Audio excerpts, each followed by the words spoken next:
for a lot of people, they don't necessarily know what goes into doing that and what you do as an actuary. So I'll just give a lot of background information about that, and feel free if you have any questions, like, please ask at any time. I'm here to help you. So I was trying to think what I would want to know a year ago when I was still in school, and that's what I'm here to do. So first off, there are very many different types of actuaries. I am going to be a property and casualty actuary. That's with the CAS. There's also the SOA route. Those are primarily life actuaries. There's other actuaries you can do, like corporate finance, general insurance, all of that. There's many different types of actuaries, but the main ones are going to be your P&C, property and casualty, and life actuaries. So here is the exam track. A little background about me: I just passed P back earlier this year. I sat for FM in July. I did not pass it. I'm taking it again in October. So that is very common that you don't pass exams on your first try.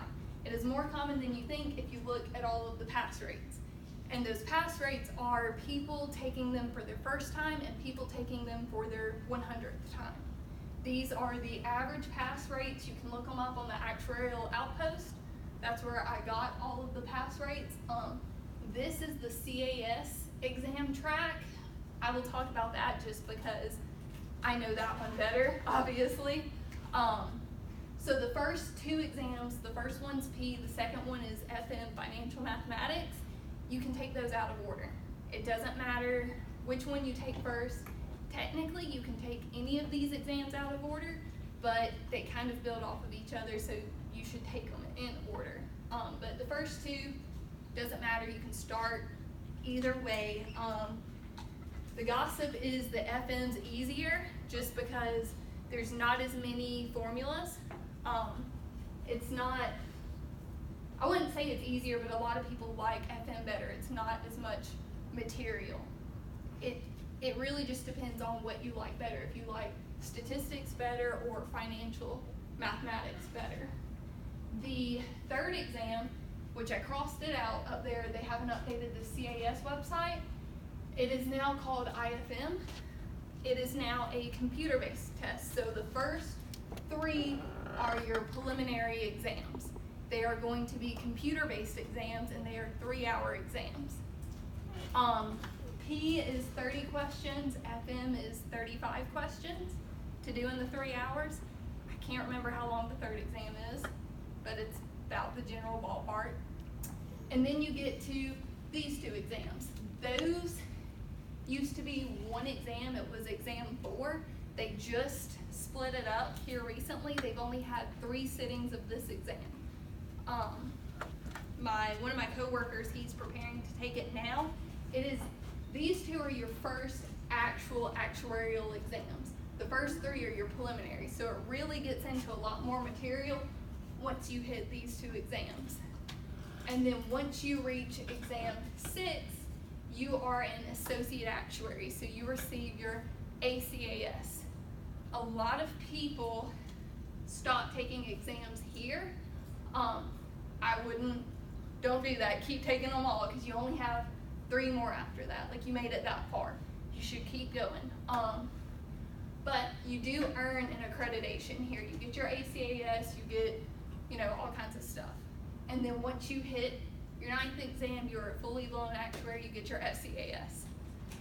So, but the general pass rates, you would think after the preliminary exams, the pass rates get better because, like, barrier to entry, they weed out the people that aren't cut out for this.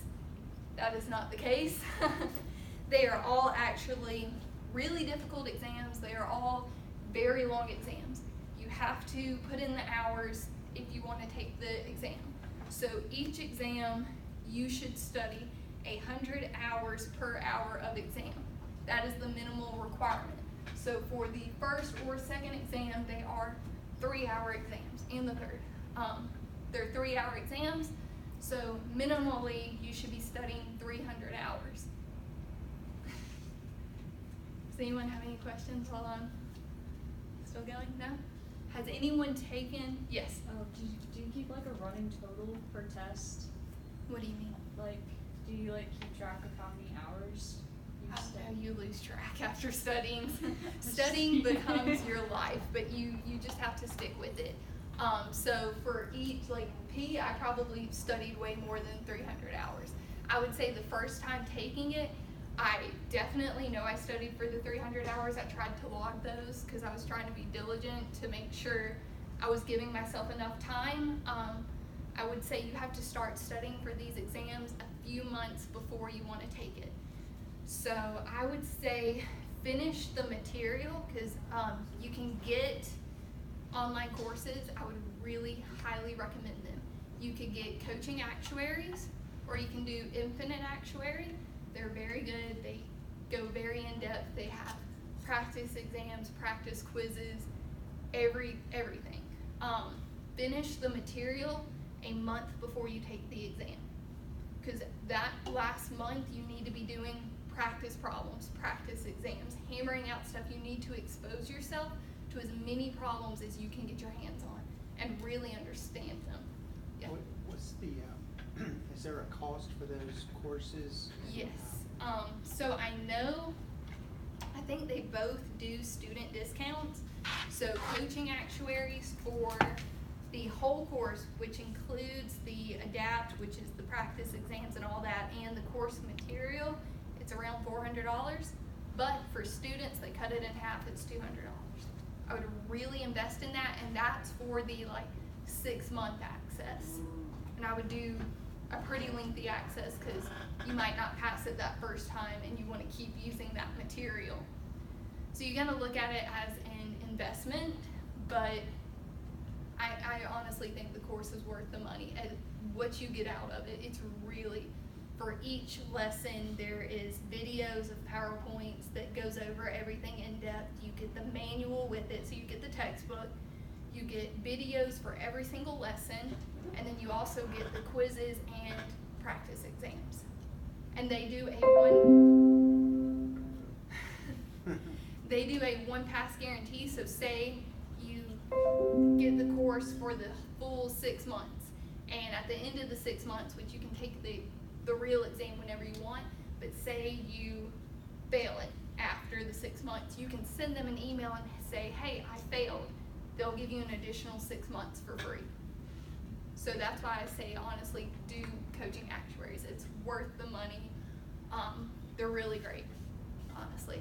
So I would get the material, go through it, and definitely finish the material at least a month before. Because if you wait any longer, the odds of you passing just keep going down. Infinite actuary is the same way. It's the same layout. However, with them, you only get a certain number of exams, like practice exams, to take. So I would put coaching actuaries over infinite actuary a little bit. I'm trying to think. But they're both really great. With coaching actuaries, they also give you an earn level. So they say if you reach an earn level of 7, you're 90% likely going to pass the exam. That's their big platform. So you try and work those exams and quizzes to reach the 7 earn level. Yeah. So did you take your first exam after you graduated or while you were still in college? I took it for the first few times while I was in school. That did not happen. Okay. I passed it, I think February, March, something like that. I passed it after I graduated. So honestly, the first time I took it, I did not take the exam seriously enough. I thought, oh, I'm good at math. I've always made pretty great grades in math. Comes naturally to me, I'm gonna do great. Not the case. Most people I know, it is a whole different ballpark. Taking stats classes here, which they're great stats classes, they are like the foundation for the P exam, because you have to go above and beyond what the class gives you. It goes way more in depth, and these exams are not easy. Like, you see the pass rates, they are there to trick you. So if you are taking an exam and say you make one little minor math mistake, say you just do something a little differently, they're gonna know what different way you'll do it, and they'll have that as an answer. They try and trick you, which is scary, but everyone fails in exams. My boss, he went 4 years without passing an exam. After he passed the 4th exam, he went 4 years failing exams multiple times. Some people can take it, pass it, maybe the next exam they don't pass it on the first try. I have been able to meet a ton of actuaries just because of consulting firms, all of that. They hold conferences every year. My boss goes to all of them. He's been in the field for 30 plus years, right? He has only met one actuary that has passed all of them without failing. Just one. Which he is a super genius. He is amazing. That doesn't happen. So it is okay to fail. Working at Alpha, I am not punished for failing exams. They're okay with that. They know it happens. So with companies, when you are interviewing companies, you want to make sure that they offer study hours. Alpha offers me 30 hours per hour of exam. So at them, they offered me 90 hours of paid study time where I get to stay at home and study all day. I don't have to show proof of it, none of that. They trust me. I mean, that's studying is my life right now, but like next week, my study day is Wednesday. I do not have to go into work. I do not have to clock in. I get to stay at home and study, take practice exams, take whatever I need to study. They also pay for my courses and my exams. So my coaching actuaries course, they pay for that.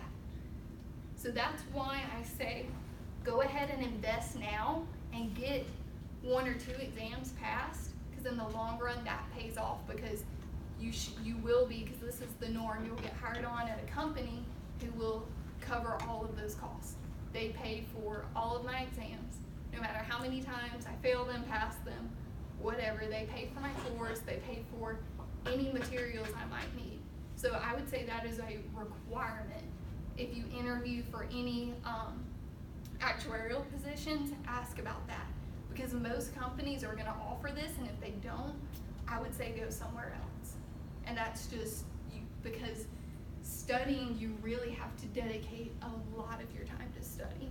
And honestly, it's hard. I go to work 8 to 5. By the time I get off, get home, go work out, eat, get ready, all of that stuff, it's probably 7:30, 8 o'clock.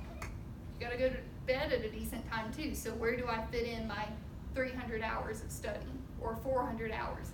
Because once you get to these exams, they're 4-hour exams and they're written exams. So also, once you get to this exam and board, you take the exam and you don't find out if you pass or fail for 8 weeks. So the first 3 you find out immediately. They give you a preliminary pass or fail. But once you get to the 4th exam and higher, you take it and you go home and you wait. You wait for 8 weeks and you don't know if you passed or failed. So that's not so fun. 2 of my coworkers, they're not in the actuarial department. They're in analytics. Both of them just took the 3rd exam. It was a written exam. This was the last sitting for the written exam.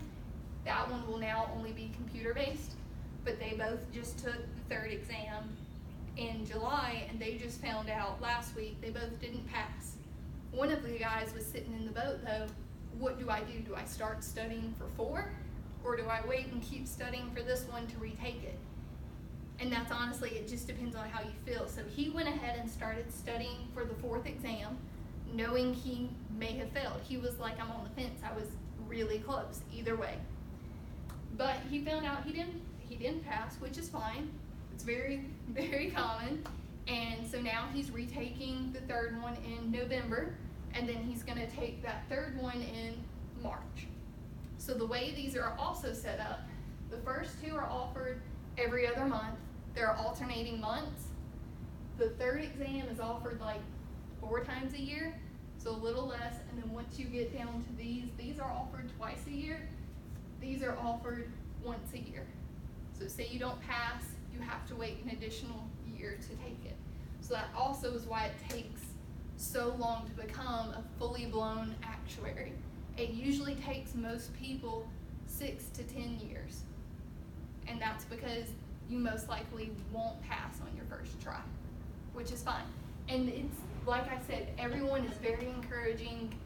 No one's going to fire you because you failed. That doesn't happen. That's kind of it. Does anyone have any questions on the exams?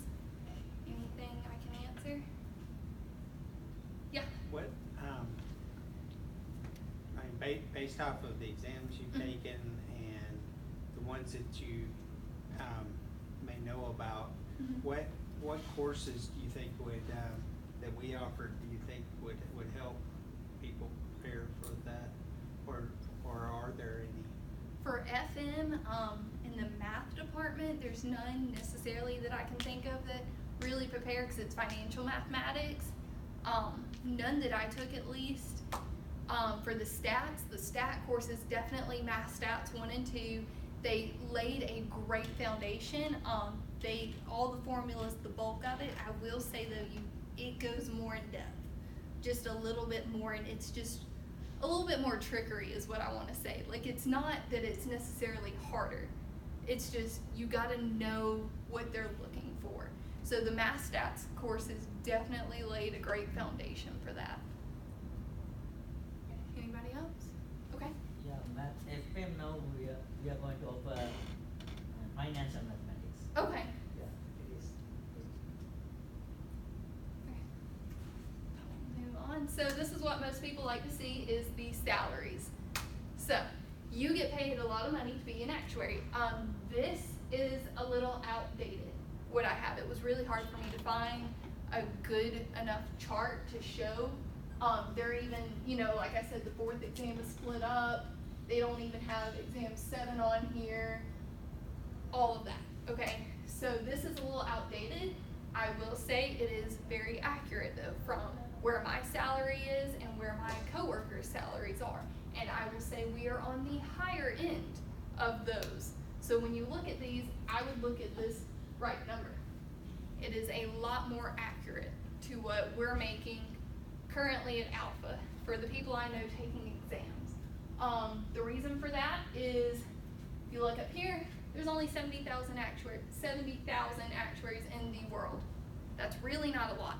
And when you really think about it and dig deep, there's only 20,000 in the US. That is why you're gonna get paid that big bucks. There is only so many people that can do this job. And the 20,000, that includes people who are only ACAS. That 20,000, really the people who are fully blown actuaries, the FCAS, it is half that, honestly. And then people who are casualty actuaries, property and casualty actuaries, it's probably in the United States, I would say 7,000 total. So that is why you get paid. That is why it's so hard. So the exams, a lot of people think they're high barriers to entry. So if you know any economics, that's fine. They're high barriers to entry, but the reason for that is because you are given so much trust in the industry. So at Alpha, like I said, there's only 2 fellow actuaries at Alpha. There's my boss and then the chief actuary. They are the only 2 people at Alpha who can sign certain documents and say, we have enough money to cover these claims. We can do, all of these, we decide these factors. They're the only ones that can sign their name to that. And if you go to any company, you are given so much power and so much trust. What you say is very important. People take it very, very, very seriously. So that's why these exams are so hard, because you are given so much trust in the industry. Also, fun fact, consulting actuaries make $400 an hour. Now, they are not working 40-hour work weeks like I am, but I know for a fact they make $400 an hour because we just got done doing this huge modeling project where we actually brought in some consulting actuaries. Because of our timeline, we didn't have enough people to do all the work that needed to be done. There were 4 or 5 of them. One of the guys, he was charged $465 an hour. I know this because I saw our documents where we had to sign checks from them.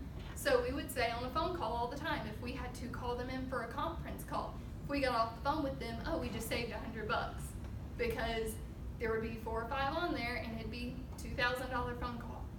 So consulting actuaries are also another thing you can go into. I will say it is something you do later in your career. I don't know many that are necessarily younger. It is not a full-time job. So they're probably making the same amount as these actuaries, but they're putting in a lot less hours. And most of that $400 an hour, a good bit of it goes to their consulting firm. But like I said, they're not putting in the 40-hour work weeks. They travel a lot, so they get to go to a lot of cities. Our consulting actuaries are, one's from Washington, D.C., one's from Virginia, I think the other one's from like Pennsylvania. Like they're spread out, and they all work for the same firm.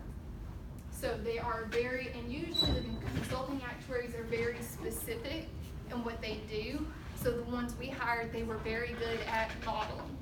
So they're their specialty. They all have specialties a lot of times.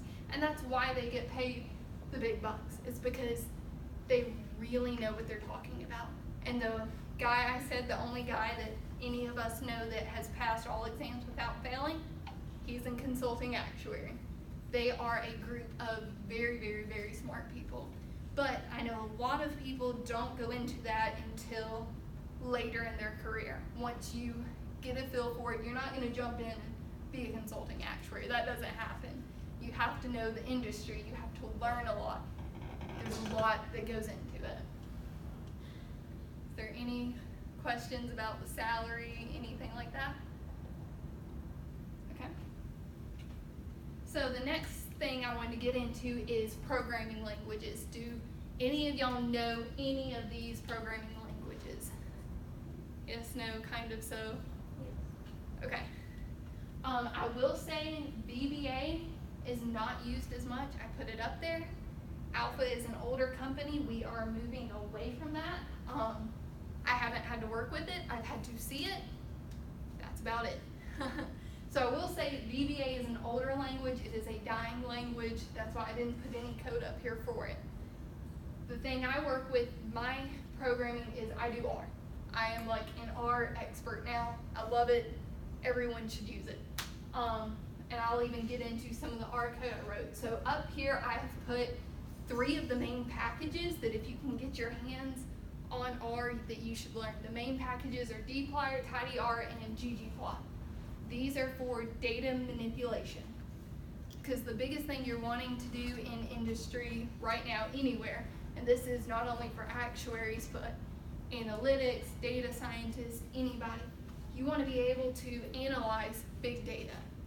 That is the new thing. That is where everything's moving. So when I first started at Alpha, I knew very, very, very little R. What I know now is huge. There is a lot to learn. R is very easy, in my opinion, once you get the hang of it. It is also very, very widely known. If you don't know how to do something in R, you can Google it. That's honestly how I learned R, is trial and error, playing with data sets, and Googling. If you can just put it into a jumble of words, into a search, what you're trying to do, you'll find someone who has had to do that. There is a whole R community. I also say R is great because they are open source. So all of their functions, you can open them up and tweak them and change them and see how they're doing. You can make functions in R, but they're open source, which is awesome. So I also put like some of the main functions that we use, or I use basically on a daily basis outside of these, and I'm going to go into these on the next slide. So I just got done finishing up a huge project with Alpha, and I went to my boss last week and I was like, what do I need to be working on? Because I have nothing to work on. And he was like, honestly, I don't have much for you either. He was like, you choose. Go learn something, go do what you want. Analytics in Alpha uses SAS.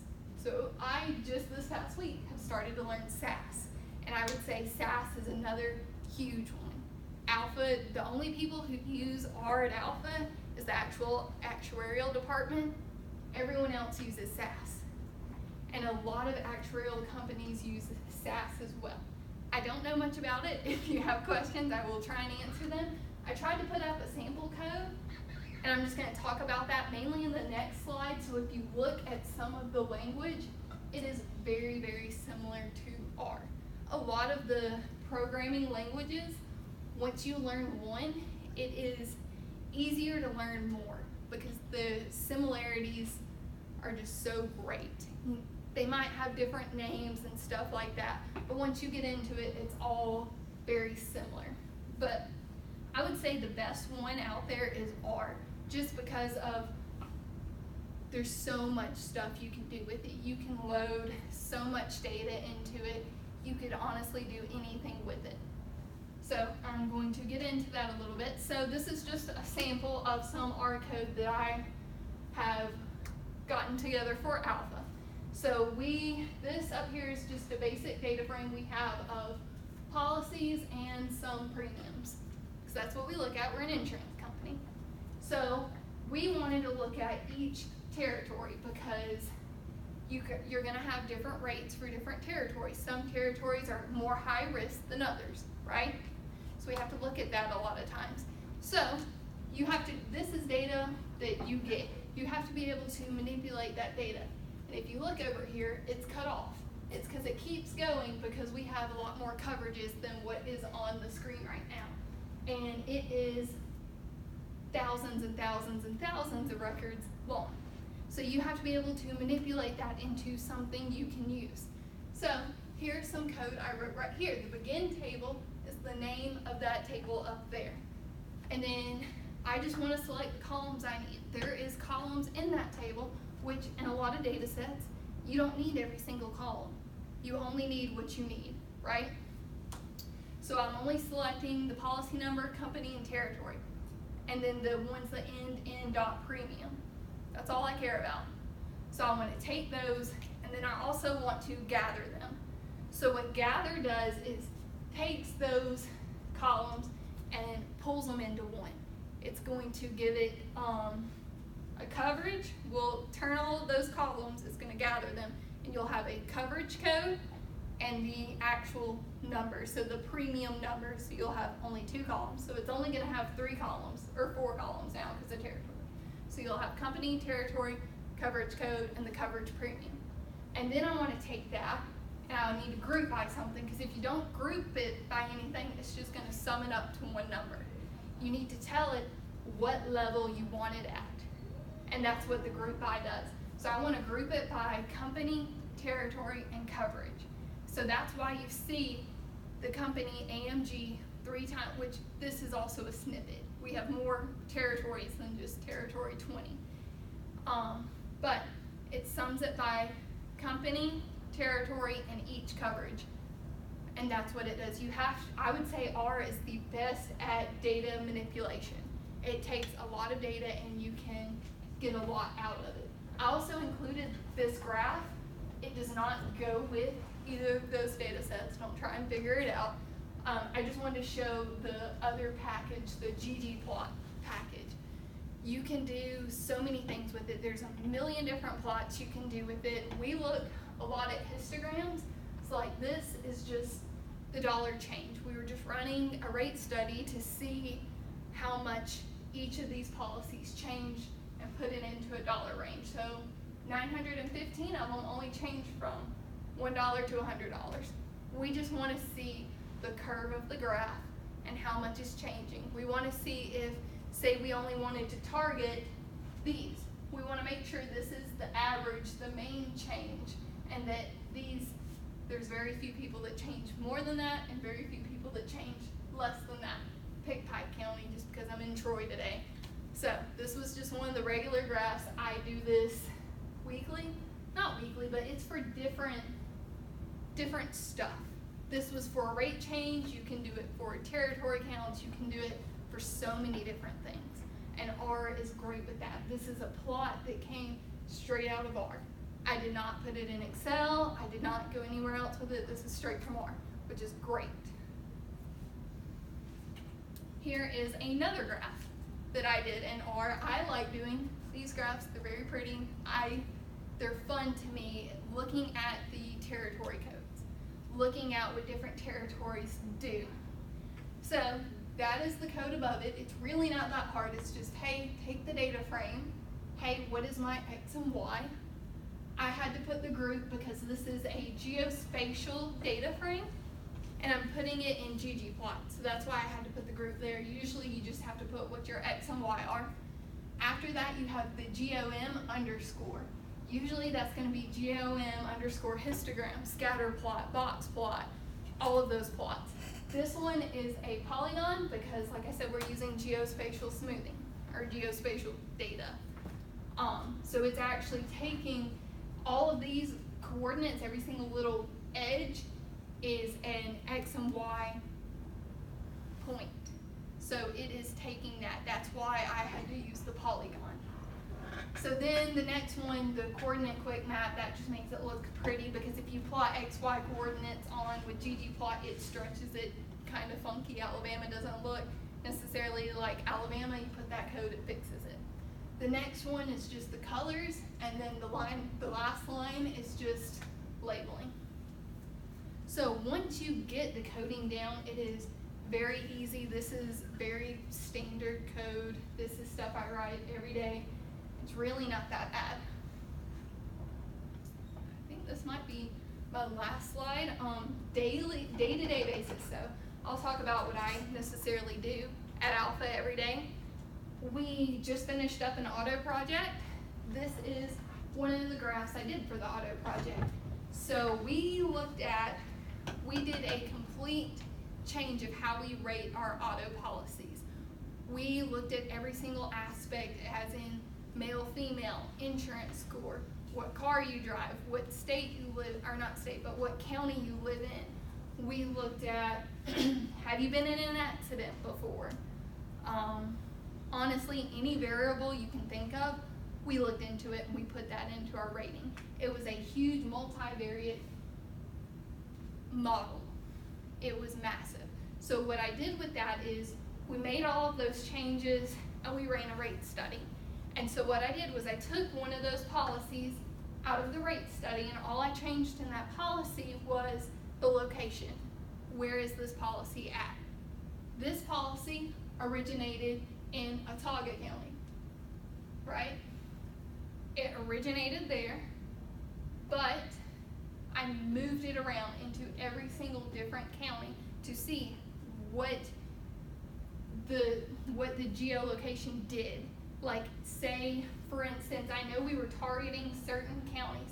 So if you look at the darker areas are going to be your more populated areas. Tuscaloosa, Shelby, Jefferson, wherever Montgomery is, Montgomery, Pike, these areas. These are the more populated areas. We wanted to target those areas to be lower premiums.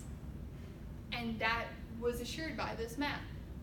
That was what we wanted, and making this just went to show, like, hey, we took this same policy and moved it around into each different county to see what it would do. So that's one of the cool things I get to do. I like looking at maps. I like looking at stuff like that. Also, I do premium projections. So at the end of every month and at the end of every quarter, I send out a report of, hey, this is how much premium we are expected to get in either a month for the premium projections, or at the end of the quarter, it's for the next 3 years. So that is something I also do.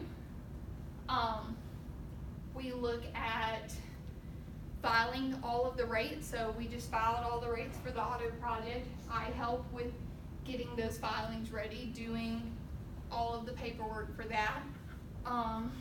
I also get to learn a lot. Like this week, I'm learning SAS. So that is something new I get to do just because that's what I want to learn more.